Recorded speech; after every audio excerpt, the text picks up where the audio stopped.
with me last week, and I just got to thinking about all the things that mean something to me, and I decided that I wanted to share the scriptural part of my presentation that I give when I'm asked to speak at churches about justice and poverty. And as I got to studying, I Googled justice and love.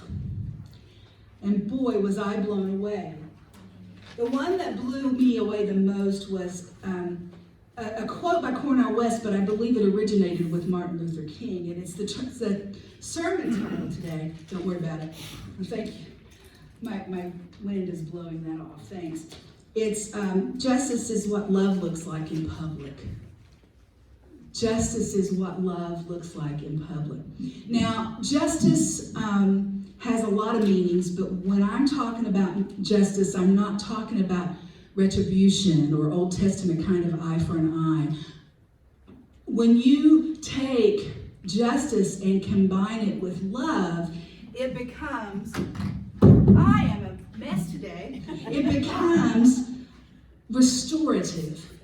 Restorative justice, very different from retributive justice. So just those thoughts today as I share these moments. We're going to do some study on a couple of passages, but I want to give you just some facts about the work that I do. And I even almost had one of my circle leaders come and give her testimony today, but that'll be another Sunday, okay? So everything that I do is based on the Federal Poverty Guideline, or that's the jumping off point. And has anybody here ever looked at the Federal Poverty Guideline by any chance? Mary, you have? I had the privilege of attending one of yours. Oh, yes, okay. I've indoctrinated you. You drank the Kool-Aid. Okay. So just to give you the lay of the land. This is 2020, and the Federal Poverty Guideline says that a single adult is out of poverty when they make $12,761 a year. Now, let me just put that into a frame of reference. If you work 40 hours a week, 52 weeks a year at $7.25, which is the national minimum wage, that's $15,000 a year. So the first thing that we know in this conversation is that the Federal Poverty Guidelines aren't really, they have not increased according to reality, okay? So just keep that in mind. In the work that I do, we use a rubric or a measure that says, generally speaking, if you really want to be self-sufficient, it's got to be 200% of the Federal Poverty Guidelines. So that's just a detail, okay? So this is the national picture. 43 million people live below the poverty line. Okay, so just let me put this in perspective. 43 million people live below the Federal Poverty Guidelines. So then we can draw a conclusion that there's still a lot of people in poverty. We just don't count them because the Federal Poverty Guidelines have not changed percentage-wise since really 1964 when they were developed in the war against poverty. Why do you think nobody would want to change those Federal Poverty Guidelines?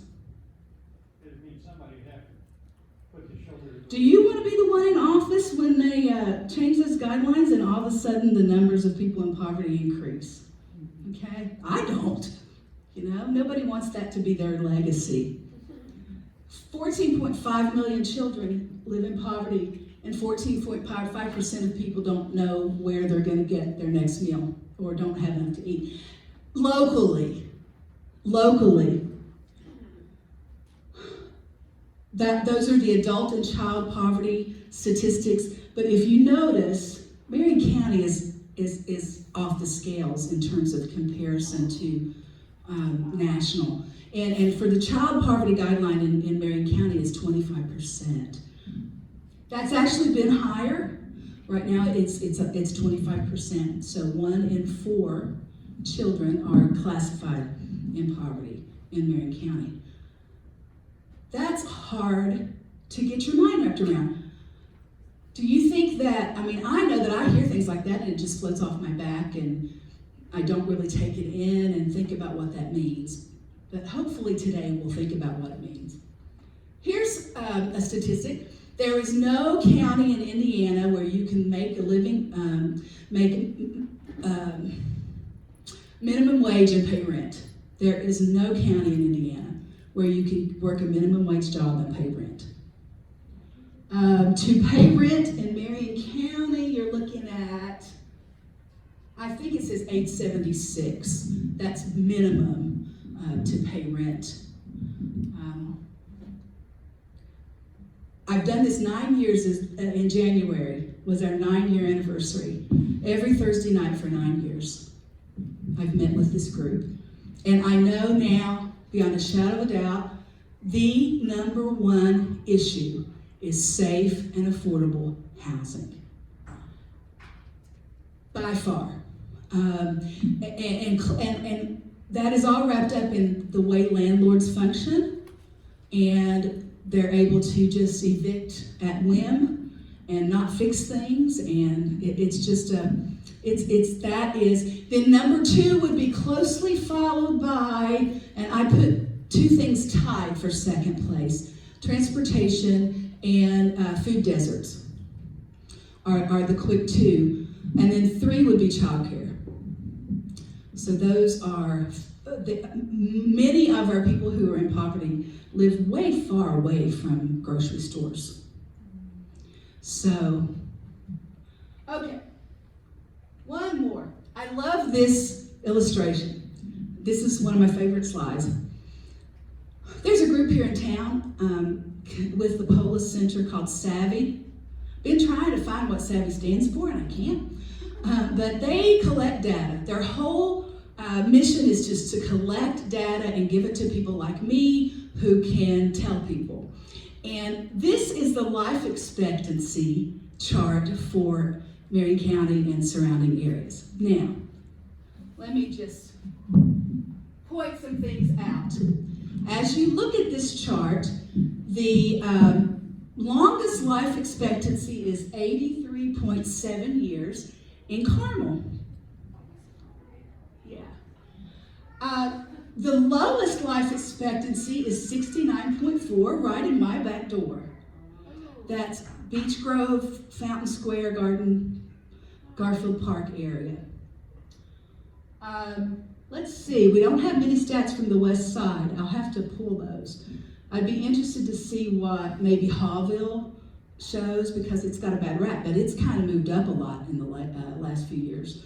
So when you see stats like that, you have to think, okay, why might that be? Well, there's several reasons. And I won't play devil's advocate yet. Let's say, well, there's a lot of young people living in Carmel. It's probably true. It's definitely not a food desert. I think it's safe to say that probably the people in Carmel have the resources to access medical care in a way that maybe the folks in Beach Grove or Fountain Square or South. I was thinking on the way here, one of the things I know about that section of town is it's one of the largest community of people with Appalachian roots who live in poverty. That's my people, so I can talk about them. The largest place where people from Appalachia live who are in poverty. So it's just clear that your zip code can determine your quality of life and how long you live. We're grateful. Garfield Park is ecstatic because the red line now runs right through their community, which will mean a lot for people. Transportation is huge for keeping a job and just for even accessing doctor's appointments and stuff. So this is my world. So when people say, well, what causes it? You know, what causes this great inequality, this what seems to be so unjust? Because if you take Matthew 25 at heart, Jesus, the core of Jesus' message was, you know, if you want to be my disciple, you've got to love the least, last, lonely, lost. That is the core of the gospel. You cannot separate it. And I have to tell you, part of my story is when I was raised in West Virginia, we were devout in my little church, much like this little church. When I came into this little church and you had a church to take birthday money and sing birthdays, I felt like, oh my gosh, I'm home. I've not seen that since I moved away from Lake Homa Baptist Church. We did that. They sang, you guys, we sing the music that I sing when I go back home. But, and I don't think this is true here, growing up, you never, ever talked about what was referred to as social gospel. Ever heard that term? Social gospel was the liberal Baptists who preached about taking care of people's needs. Feeding, clothing. The attitude growing up was you worry about their souls, you worry about people's discipleship. And when I graduated from seminary, my whole focus was I'm going to disciple kids and I'm going to evangelize. And I didn't really see, we did mission trips, but it wasn't out of a passion to necessarily end need. It was more about growing the kids that I took, which is a very wonderful goal. But then something happened. I got fired from Southport Baptist Church. Long story. Long story. Firing is probably a strong word. They couldn't pay anymore. And so I was done with the local church. Done. At that time, my friend said, you ought to apply for this job. They're starting this new thing, and you could do it. So I applied at the Julian Center to start Circles in Indianapolis in 2010. And it was working with small groups. It was preaching about poverty. It didn't have board meetings or anything like that. What I began to experience after we got this going was, it was like church at its very best, a taste of what heaven could be like. And I didn't have to write, well, I did have to write reports. You can't get away from that. But it was like getting down to the nitty-gritty of ministry without the bureaucracy. And I've not stopped in 9 years. We just recruited this young woman, and she wants to do something with her life to help people. She doesn't know what that's going to be, and so she's been around us a couple of weeks, and we had a really crazy meeting Thursday night.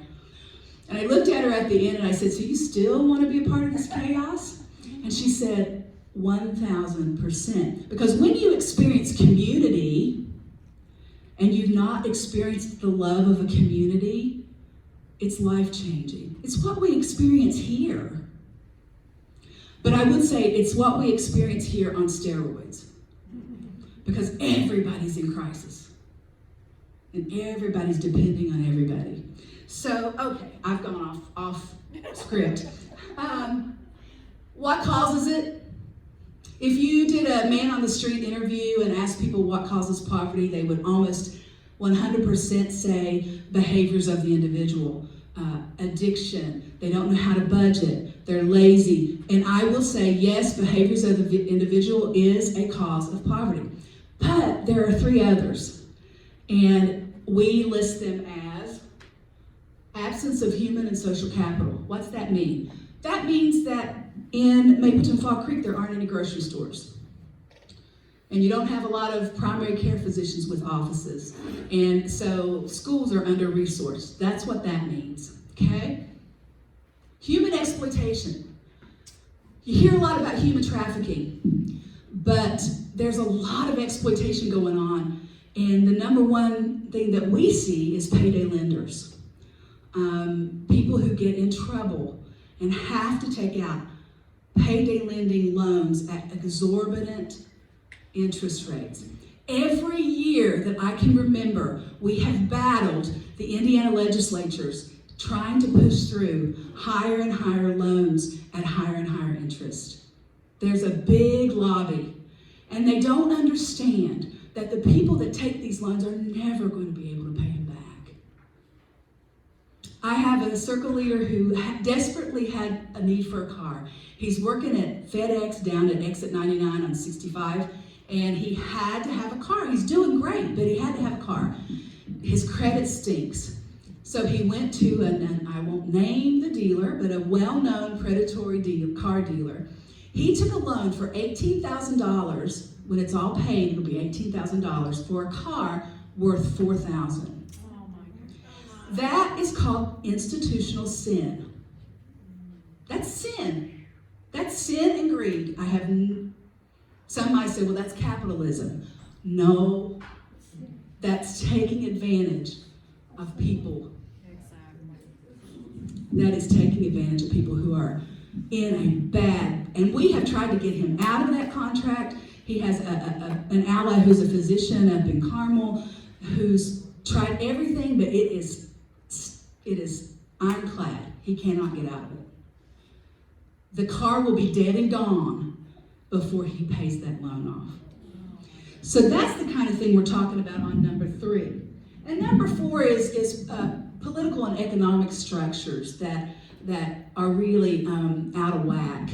And the number 1 is called the cliff effect. And 100% of the people that I work with hit the cliff. What do I mean by that?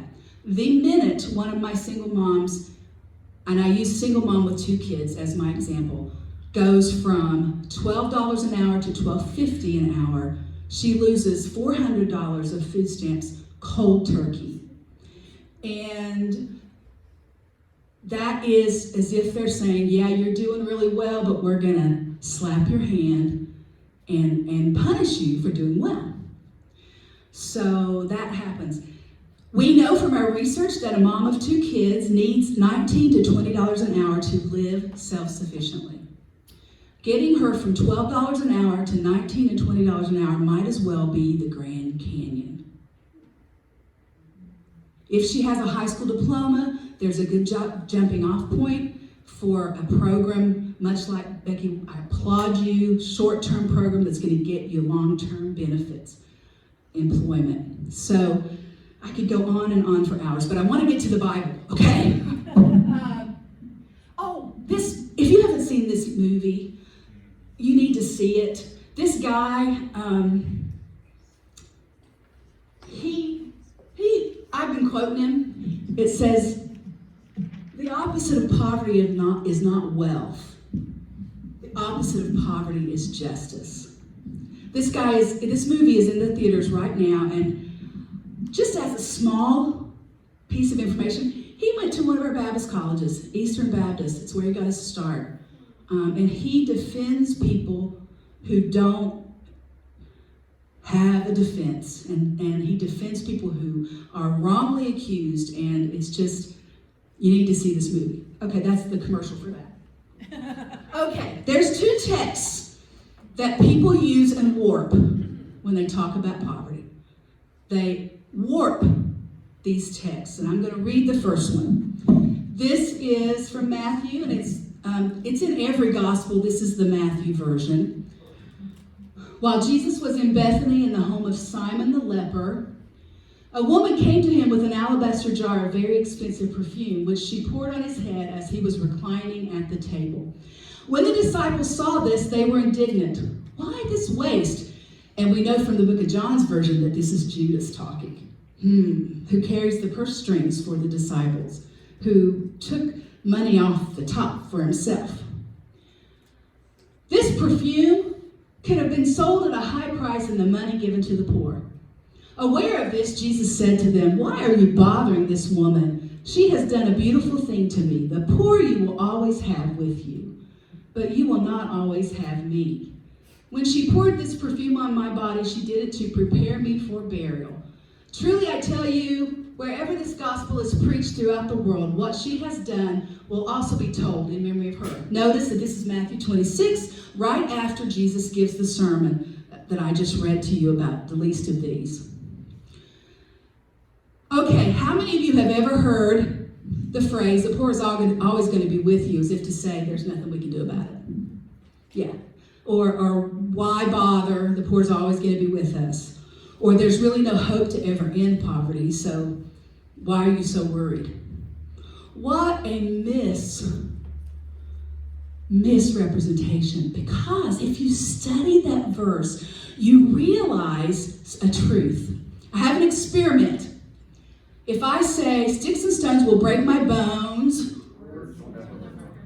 you've heard that all your life, so you know the end. Jesus uses a phrase from Deuteronomy 15:3 that the disciples would have heard. And here's what it says. And I read a lot getting to the point, but if any among you, one of your brothers, should become poor in any of your towns within your land that the Lord your God is giving you, you shall not harden your heart or shut your hand against your poor brother, but you shall open your hand to him and lend him sufficient for his need, whatever it may be. Here it is, what Jesus quoted. "For the poor you will always have with you in the land." And here's the part they would have known in their head. "Therefore I command you, you shall open wide your hand to your brother, to the needy, and to the poor in your land." Can you talk about misrepresenting what something says? Not only is it misrepresented, but if you really look at the meaning, Jesus is saying, "I command you to care about the poor. I command you." There's another verse. Oh my goodness. 2 Thessalonians. This one's really good. "For even when we were with you, we commanded you this: if anyone shall not work, neither shall he eat. For we hear that there are some among you who walk in a disorderly manner, not working at all, but are busybodies. Now those who are such, we command and exhort through our Lord Jesus Christ that they work in quietness and eat their own bread." How have you seen that abused? If you don't work, you don't eat. We don't need food stamps for the least lonely, last, and lost so that they can sit on their couch and eat bonbons on the government dollar. It is one of the most regulated things that our government does. Now, I'm sure that there are people taking advantage and finding a way. But my experience is people are working as hard as they can. And the food stamps are a necessity. But this, you Google this and you will find dozens of times where people have abused this verse. Let me give you, you can't just pull scripture out without looking at the context in which it was written. Now, I don't know if you know about the Thessalonians, but I got a kick out of this when I learned this from my New Testament professor. But they were a really young church, immature, and Paul had been preaching about the second coming. And they truly believed that the second coming was going to happen tomorrow. Some of them in Thessalonica stopped working because Jesus was going to come back. And it went on, and it went on, and they were eating the food that the other people in Thessalonica were earning. Not only that, it says that they were disorderly and that they were busybodies. So not only were they laying around and waiting for Jesus' return, they were chaotic and they were gossipers. They were just a problem. So for this very specific problem in this very specific church, Paul goes back and says, hey, you need to work. You need to work and stop freeloading off your brothers and sisters. Yeah, Jesus is going to come back, but we don't know the exact time. So if you're going to eat, you got to work. That is the context of that scripture. I hope that you've learned something new about that today. I really do. So that's the scriptural bottom line, and I can go through so much more. My presentation is long, but I'm going to flip through these and get to my last.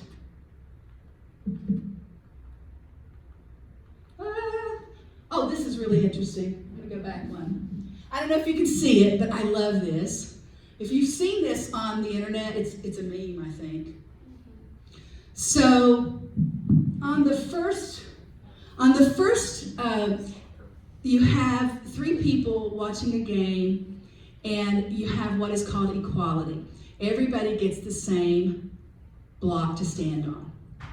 The short guy gets the same block as the tall guy. That's the way our school systems are funded right now. Okay? Everybody gets equal. I think. People have told me that. I'm not an expert on schools. Second, equity. The short guy gets extra stuff so he can see.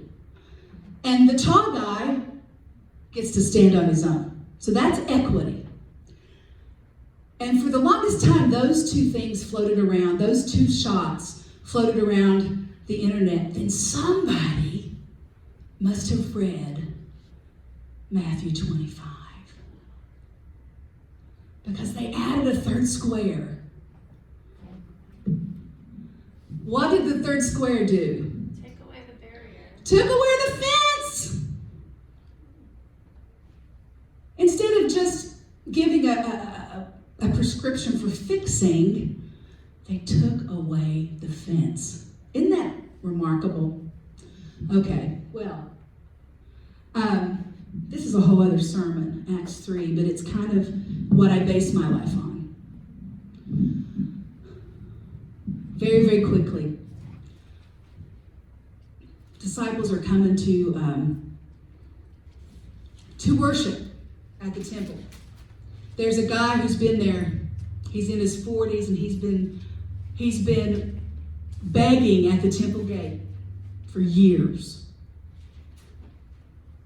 Apparently, they don't ever look at him. They just flip coins in as they walk by. But on that particular day, they looked at him. Peter and John looked at him. And they said, I don't have money to give you, but I have Jesus to give you. And they healed him. And for the first time, he was allowed to go into the temple because he was unclean and couldn't worship before that. But he'd been there 30 plus years. And we read in another book of the Bible that his mother is a widow. And so I got to thinking that there are some hidden figures in this story. Think about it. When you were a beggar in this day, it was like a job so that you could provide for yourself. It was kind of an official thing. He'd been there doing it long enough to where he had the best seat in the house. Scripture tells us that beautiful gate. And I just got to thinking, if he was lame, couldn't walk, who got him up every morning and dressed him and bathed him and fed him or helped him feed himself? Did his widow mother put him on her back every day and carry him to the temple so he could sit? Who put his rug down? Who picked him up at the end of the day? Is there a spreadsheet somewhere where people take shifts? Who made sure he's fed at work? This man could not have done this without a community of help. His mom, a widow who had to be well into her 60s, could not have done it without a community of help. Helping him to help himself. That is the bottom line. And that, my friends, is what I believe Christians are called to do. I feel so strongly about it, particularly today. And this next 2 weeks when we're going to talk so much about love. And so often love seems so anemic and sentimental. But love, the kind of love that Jesus talked about, has to have justice with it. So I'm sorry, but you can't, as a Christian, ignore things that are unjust. You can't. Oh, I don't pay attention to politics, or I don't pay attention. You can't. If the call of Jesus is in your life, in your heart, you've got to be for the least, last, lost, and lonely. That's my prayer today. Will you bow with me as we prepare ourselves for communion? God, I thank you that you gave me new understanding for these texts.